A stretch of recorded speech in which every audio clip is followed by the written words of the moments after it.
İşte efendim Galatasaray'ın 4. yıldızı takıp şampiyonluk kupasını, Süleyman Sebo sezonunun kupasını kaldırmasına ilişkin döktürdüğüm şiiri takdimimdir efendim.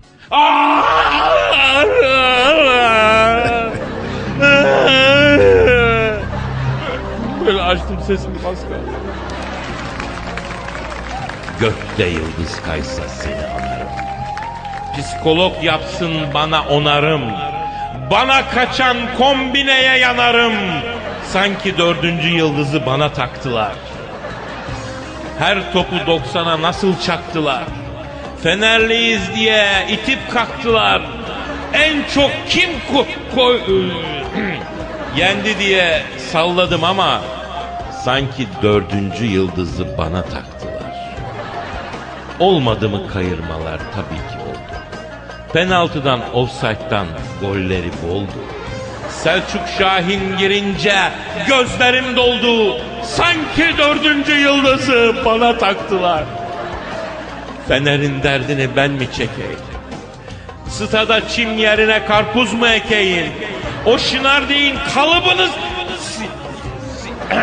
çıkarıp yani heykel dikeyim kalıbına. Sanki 4. yıldızı bana taktılar. Her gün isyanım var benim fele. Hep cimbom mu kavuşacak çile? En son Bursa çevirince ele. Sanki 4. yıldızı bana taktılar. Geçmiş zaman biz de tarih yazandık. Hatta bir gün 6-0 kazandık. Başakşehir stadında uzandık. İşte o uzanmadan sonra sevdiceğim. Sanki 4. yıldızı bana taktılar. Bu da işte böyle bir anım. Fenerliyim, kan ağlıyor her yanım. Öylesine yanıyor ki canım.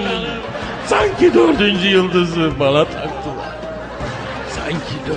yıldızı bana soktular. Nasıl buldun Pascal? Kadir, beni benden aldın. Allah'ından bul.